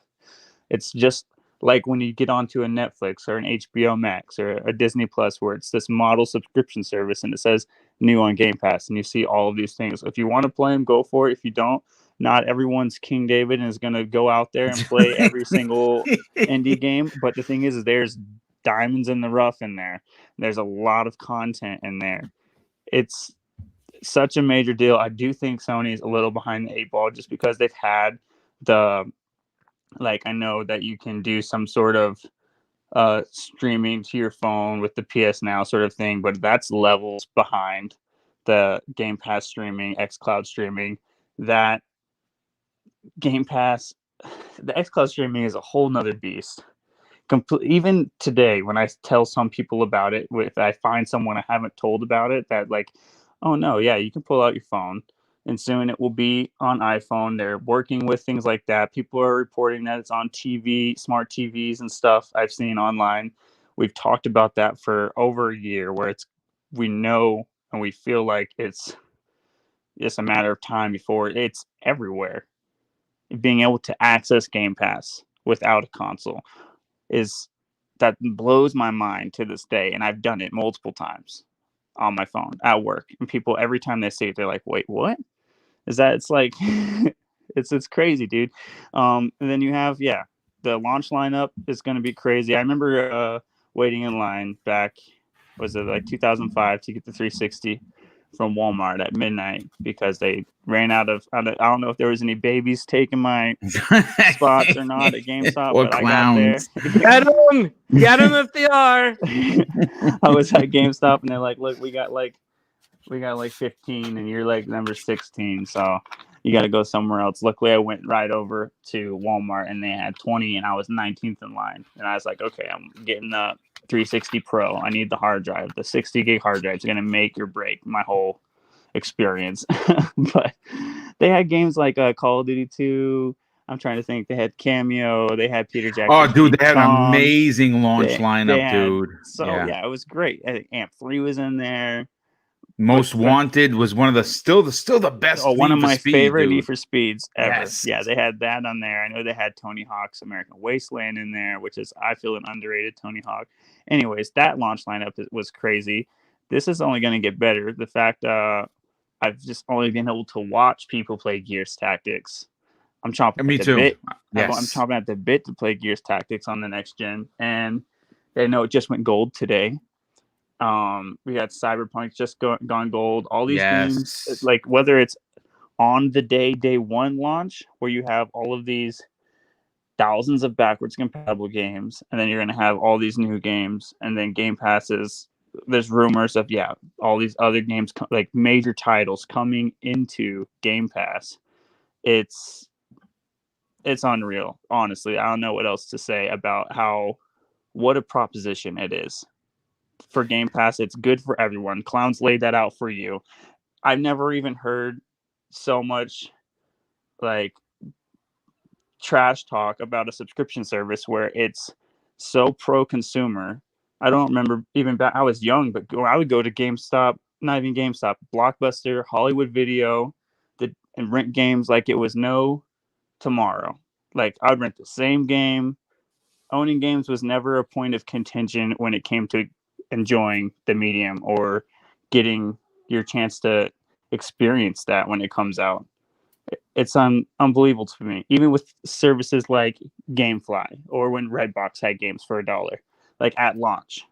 You know what I mean? Like I didn't hear anyone crying about, oh, this is anti. And that might have been way more anti for game devs and publishers. You know what I mean? Like Xbox is going out of their way to make consumers happy and make business partners happy and just bring more and more content and value to their service. And for $15 a month, and you don't have to pay for Xbox Live, and you might get a month or 3 for free, and the majority of people who've known about it, I've been subscribed to Game Pass since before they even had Game Pass Ultimate. But me too. I was there day one. Yeah, day one, and was telling everyone I could about the $1 buy-in and how you could stock up on it. A lot of people got to take advantage of that, and even if I took advantage of that, and I know the value of like, dang, I just had 2 or 3 years for almost $1, right? And I'm still willing to be like, it was so good. Yeah, I only paid $1 for all that. Yeah, but I'm willing to go out and pay whatever the price is to be in Game Pass because I know the value is there. And there, with all of these acquisitions, everything that's going to be coming down the pipeline, I don't see who is wanting to play games and not save money because it's such an expensive medium and an expensive hobby, whether it's upgrading to this new expensive piece of technology or it's waiting back and playing your PS4 or your Xbox One X and getting games as they come out. And whether you're paying $70 or $60, you know what I mean? There's a lot of different things about it. The Game Pass is right there. It's on all of their platforms. You can get it on your phone. It's amazing. Absolutely amazing. Yeah, no, and again, value proposition gets overlooked tremendously, and Microsoft is the company, is the one that is, of course, giving you more bang for your buck. And again, I hate to keep harping on this, but the world is the world, and right now, finances are a conversation that people have to have, and unfortunately, you may or may not be in a position to get a new console. What's interesting and what seems to be left out of most of the conversation, besides Game Pass being what it is the Xbox All Access programs. Like if you are someone, like for instance, if you are a parent and you obviously know that Christmas this year is going to be tough for you, but your son or daughter or your nephew or the next door, your neighbor's kid that's like your son or daughter, and you want to buy them something, but you just don't have the funds. You just don't, you want to make sure that as a parent, a godparent, an aunt, an uncle, whatever, you want to be able to have something underneath that tree or wherever, whatever you celebrate. You can do that for $25 and $35 respectively per month for not only a brand new console, not only are you getting the newest hardware, but you're getting 2 years of Game Pass and Xbox Live in there, which also includes where you can now play on the go with Project xCloud. I mean, my God, who is doing that for you? Like King would say, and that would be Phil Spencer and Team Xbox. So again, listen, folks, we're going to continue this hype train throughout the remaining weeks, especially on this YouTube channel, where we're going to be highlighting a lot of what Microsoft is doing. And I have already started writing tomorrow's show which is another one that's going to be epic. Obviously, if you look at the title, it is going to be the main point of contention for the conversation tomorrow. With, of course, the Xbox Factor crew is going to be the 30% confirmed delta in power, along with a bunch of really, really cool bits and bytes. But I just want to catch up on a few of the super chats that have come in, and I'm going to get everyone on out of here because obviously, it's 2 hours, and I want to thank everybody for taking the time to, to hang out with us. We super appreciate that. So let's start with the first one. We have another one from Henry Neese dropping in another additional $5 super chat. Thank you for your generosity there, Henry. He said this: what are your thoughts with Xbox offering a never before subscription to own the console service versus Sony not offering such a service at all? I think that it's ingenious. It is absolutely an ingenious service. I think Microsoft is looking to extend the value proposition that comes with being an Xbox gamer. But I think what they're trying to do, and I've said this for many, many months, I might have already said this for a year. I think that this generation is going to be the generation where you're going to see more multi-console homes than in the history of gaming, because both consoles are going to have games that you're going to want to play. But I think that Microsoft is really making a bid to be either your second console instead of a Switch because of the value proposition, or potentially leaving Sony because you only play their first party games and maybe you feel it's not worth a $500 investment. But if you look at over at Microsoft with the purchase of Bethesda and potentially some other big purchases coming as per Satya Nadella, it looks all up for Microsoft. And Sony right now seems to be in a bit of a tailspin. And again, that's not being a fanboy, that's being a realist. We have another good friend of the show, very generous friend of the show, Pixelbit G, drops an outstanding $2 super chat and says, facts, we all grew up on Blockbusters and others. Indeed, we sure did. Yep. I definitely went to the mom and pop stores. There wanted to be Corner Video over on American Home Video Store.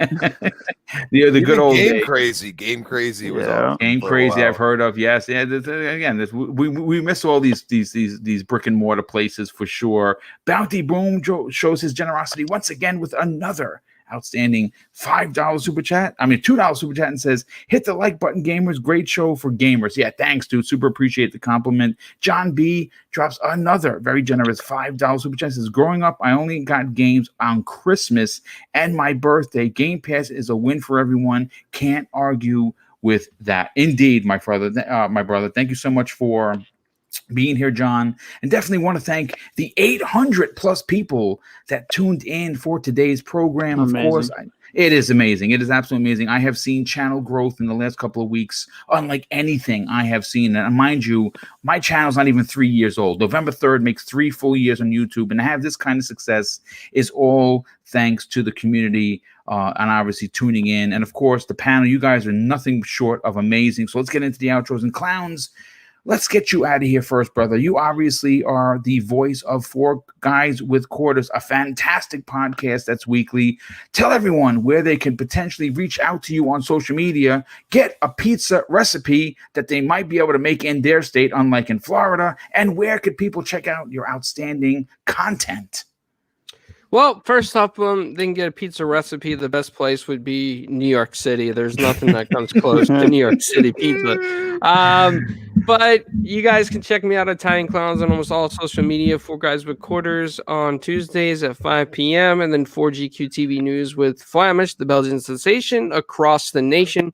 3 days a week on the 4 Guys with Quarters channel. On Wednesdays, Gaming Beyond the Box. And then Mondays, Primetime Gaming with Mr. Boomstick and friends. Indeed. Well, thank you so much for being a part of that program, and thank you for everything that you do for the community. Next up, Crispy Bomb, you are also very busy yourself. Not only are you on this program on Fridays, you joined today's panel. I super appreciate that. But you also got a few other programs. Where could people reach out to you on social media? Check out what other shows you're on and potentially be chainsawed in half by you on Xbox Live. Yeah, you never know. I use the shouty more than the chainsaw. Shout out to the chat though. I mean, really awesome conversations. I really love seeing. I may not interact all the time, but I definitely love seeing some good wholehearted conversations. It always means something to us because we know you're engaged. You're ready to roll, and you are excited for gaming. It is at Crispy Bomb on Twitter. Crispy Bomb 28 Xbox Live. Hit me up. Yes, I add friends as long as you ain't a toxic fanboy. I'm cool with you. Nice. And that's we could have different opinions. We can talk in a chat. I'm fine with that. Yeah, we got next podcast tomorrow night 7 p.m. And actually, I forgot Gaming Beyond the Box. I will be a guest on. Nice, tonight. dude. And yes, and then we have Friday Breakfast with Boom.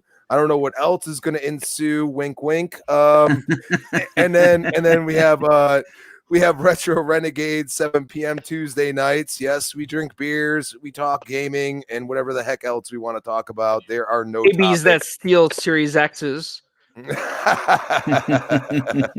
yeah, hit me up.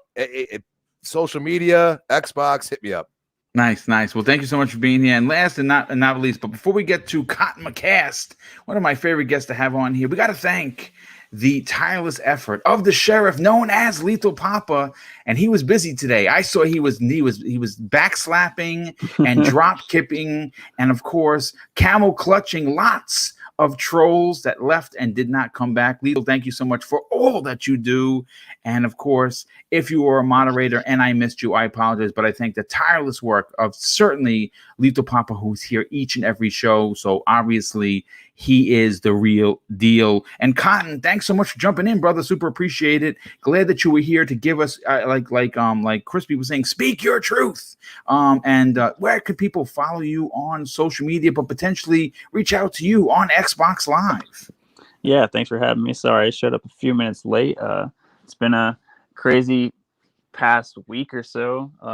ESPN the Ocho, they sent me out to Florida on their dime to go down and hang out with the Tampa Bay Lightning, celebrate their Stanley Cup victory they had, and did all that. I actually ended up getting to link up with Dreadpool. I don't know if any of you guys have seen or listened and heard to his show, Breaking Bread with Dread. I got to sit down and record something with him, so look forward to that in the future. He's got awesome, super cool content. I love being here, Boom. Anytime at all, I'll try to be here. And shout out to the chat. 800 people live. You're growing like crazy. I know you were talking about something like maybe trying to get to 5,000 subscribers by the end of the year. You're killing it. You're crushing it, dude. Italian Clowns, Crispy, always cool talking to you guys. You can follow me anywhere on Twitter, Twitch at Cotton McCast, and hit me up through DM or hit me up on Xbox Live to play some games. My gamer tag right now is Terry Fold. One word. Nice. Well, thanks so much for being here, Cotton. Definitely appreciate that. And everyone, I want to thank you again for taking the time to hang out with us. 800 people is a big deal for a small channel.